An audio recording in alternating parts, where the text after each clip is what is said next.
Hi, in this video we're going to be looking at part 1 of the IELTS speaking test. What I want to do is just give a bit of advice on this part of the test and the things you should be focusing on, and maybe the things also that you should not really be focusing on when you're in this part of the test. Of course, you probably already know in part 1 of the test, the examiner is going to ask you questions about yourself. So just simple questions about things that you do or things that you've done in the past or things you like or don't like. And they'll cover some basic topics, often things like study or work or maybe things like family and friends. Now, when you're asked these types of questions, really, I think the best approach is to focus on your fluency and really make sure that you're showing the examiner that you're comfortable communicating in English and answering basic questions about yourself. And I think the best way really to approach these questions to maintain your fluency is to use the question as much as you can in your answer. Now, what I mean by this is when you are asked the question, don't spend too much time thinking about trying to paraphrase the question or change the grammar around in the question. You want to directly answer that question as quickly as possible to show fluency. And in order to do that, you can't really spend too much thinking time thinking about how to change vocabulary or paraphrase the question. A lot of people worry about this too much, thinking that they have to impress the examiner by paraphrasing.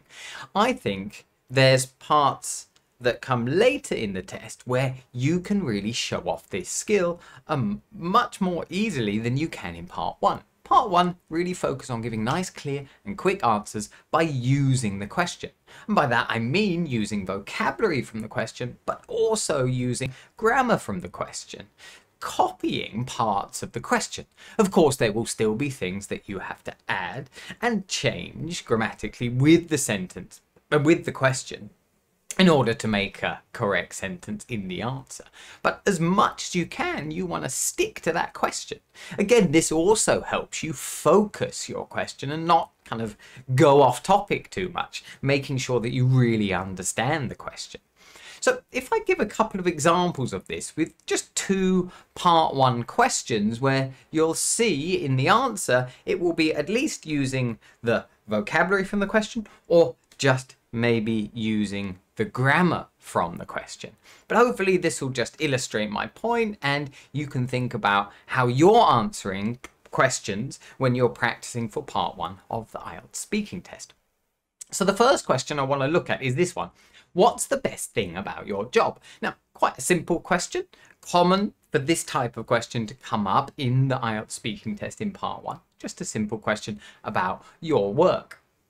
So if we look at an answer to this question, you can see with this answer, it's following kind of my classic approach to answering part 1 questions, which gives 2 sentences.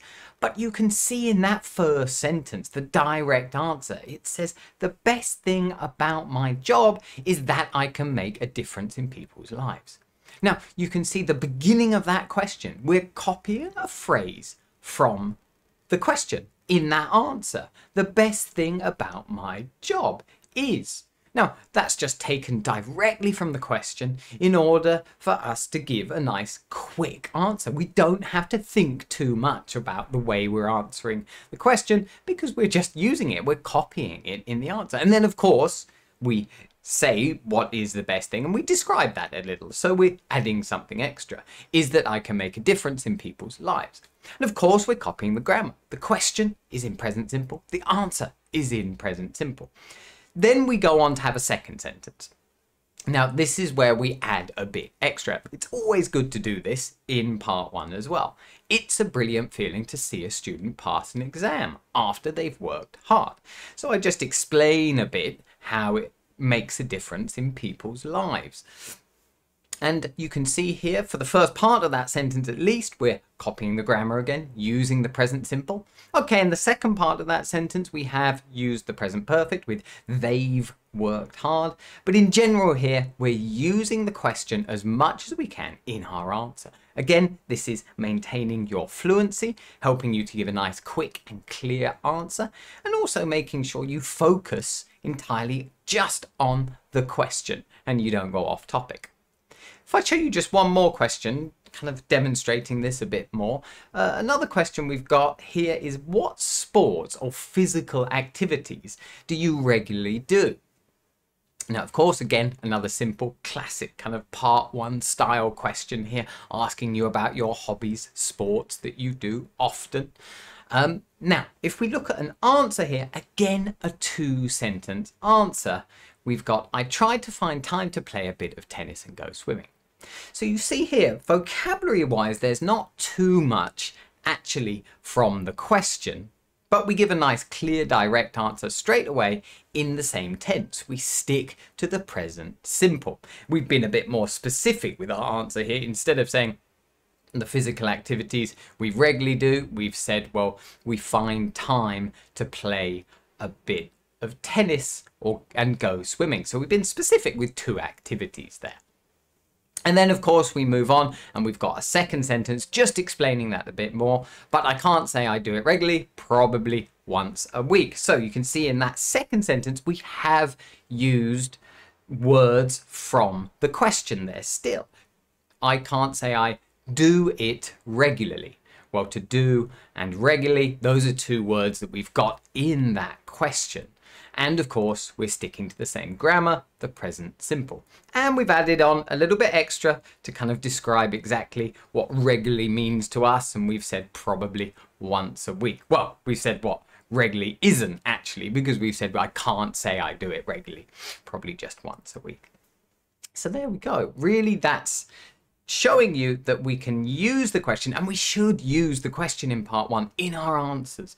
Don't worry about paraphrasing in part one. A lot of the time when students spend too much time focusing on this, it's going to affect their fluency and probably cause them to make more mistakes than they would otherwise. Hopefully, when you practice doing this more and more, occasionally you might just naturally paraphrase part of the questions in your answer, but it's not something you should be spending time focusing on. Really, you want to just show off your fluency and ability to communicate easily about yourself in English. And that is in part one of the test. You can do more complex things in later parts of the test. So there we go. Hopefully that bit of advice was useful to you.